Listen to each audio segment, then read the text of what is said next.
어제 코스피는 1950선, 코스닥은 570선이 무너지면서 한국 증시가 큰 충격을 받았습니다. 특히 코스닥 지수의 낙폭이 확대되자 3년여 만에 사이드카가 발동되는 등 힘겨운 하루를 보냈는데요. 일본의 화이트리스트 제외와 또 미중 무역 갈등 격화, 여기 바이오 부문의 신뢰 하락 등 잇따른 악재 속에서 뭔가 반등을 모색할 만한 출구 전략도 보이지가 않고 있습니다. 취재기자와 함께 증시 상황과 전망 그리고 정부의 대책 등에 대해서 자세한 이야기 나눠보도록 하겠습니다. 박수영 기자, 먼저 어제 증시 상황들 한번 쫙 정리를 해볼까요? 네, 어제 코스피는 2.56% 그리고 코스닥은 무려 7.46%나 내렸습니다. 코스피는 지난 2016년 6월 28일 이래로 가장 낮은 기록이고요. 그 코스닥 역시 종가 기준 600을 하회한 것은 12월 9일 이후, 2016년 12월 9일 이후 처음입니다.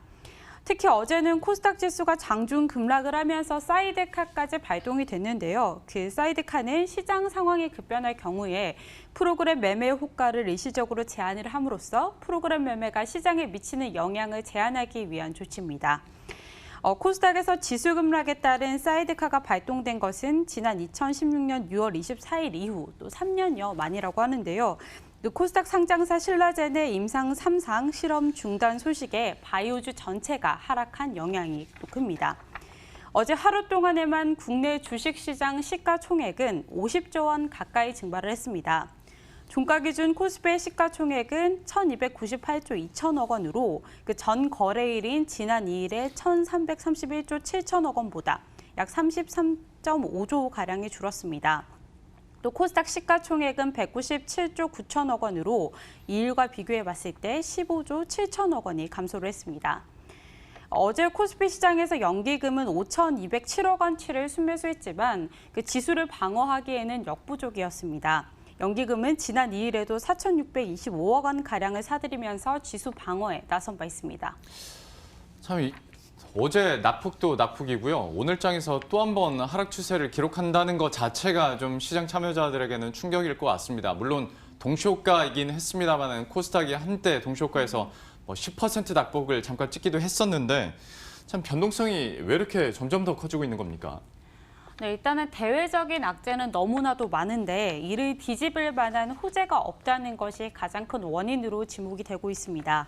우선 도널드 트럼프 미국 대통령이 9월 1일부터 3천억 달러, 그러니까 한국 돈으로는 365조 원 규모의 중국산 제품에 10% 추가 관세를 물리겠다고 발표한 것이 일단 영향을 끼쳤고요. 또 지난 6월 29일 날 트럼프 대통령과 시진핑 중국 주석이 만나서 좀 무역 분쟁을 해결할 것이라는 기대감이 있었는데 결국 이번 조치로 아무런 소득이 없었다는 것이 증명이 됐기 때문입니다. 오히려 중국 위안화 환율이 1달러당 7위안을 돌파한 데 대해서 그 트럼프 대통령이 중국을 환율 조작국으로 지정을 하면서 무역 갈등이 이제는 환율 전쟁으로까지 번지는 모습입니다. 결국 이렇게 미중 무역 분쟁이 격화되고 또 환율 변동성도 커지니까 시장 투자자들의 불안감이 또 커진 것으로 보이고요. 일본의 화이트리스트 제외와 이른바 신라젠 쇼크로 인한 영향도 상당한 것으로 분석이 됩니다. 특히 코스닥에서 중심축을 차지하는 바이오 업종의 투자 심리가 얼어붙으면서 그 전체 코스닥 시장을 끌어내리고 있습니다. 반면 최근 국내 경제는 좀처럼 출구가 보이지 않는 답답한 모습입니다. 지난달 제조업 생산 능력 지수가 11개월 연속 전년 동월 대비 하락을 하는 등 각종 지표에 잇따라 빨간불이 켜진 상황입니다. 증시를 끌어올릴 만한 소재거리가 없는 상황인데요. 어제 외환 시장도 난리였죠. 아무래도 외환 시장에서 보는 심리적인 지지선이 달러 위안은 7위안이고 원달러 환율은 1,200원 선인데 어제 장중에 모두 이게 무너졌잖아요. 그러면 이게 국내외 금융시장에 얼마나 영향을 줄 것으로 예상이 되고 있습니까? 네, 일단은 좀 상당한 영향이 있을 것으로 예상이 되고요. 어제 서울 외환시장에서 원달러 환율은 1,200원 선을 돌파를 해서 1,215.3원에 마감이 됐습니다. 이건 또 종가 기준으로 3년 5개월 만에 최고치입니다. 전문가들은 1,220원을 돌파하는 일도 가능할 것이라는 분석을 내놓고 있는데요. 중국 위안화 가치가 글로벌 금융위기 이후 최저 수준인 그 1달러당 7위안 수준까지 하락을 하면서 원화 약세를 부채질했습니다. 이렇게 환율 상승세가 지속될 경우에는 그 국내 주식 시장을 중심으로 외국인 자금 이탈이 나타날 가능성이 매우 크고요.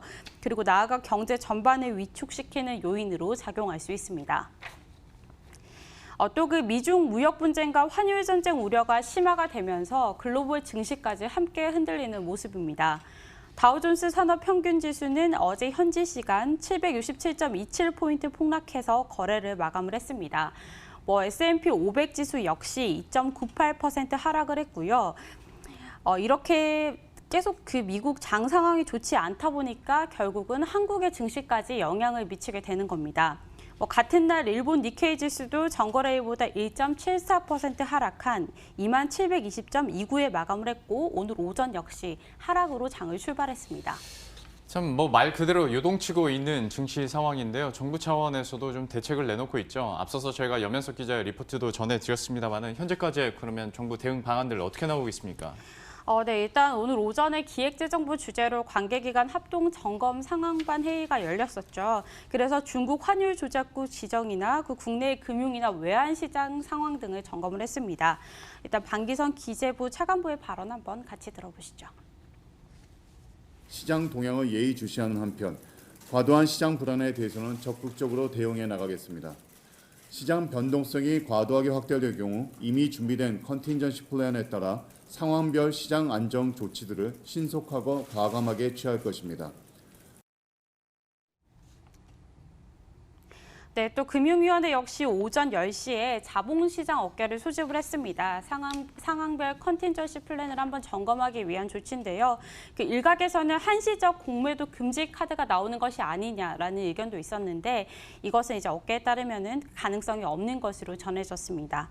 다만 이번 증시 폭락이 그 다양한 악재가 겹치면서 생겨난 만큼 대책 마련은 쉽지 않을 것으로 보입니다. 구체적인 대안보다는 정부 차원에서 투자 불안감 해소를 위한 조치라고 보는 것이 적절할 것 같습니다. 예, 지금까지 박소영 기자와 함께했습니다. 잘 들었습니다.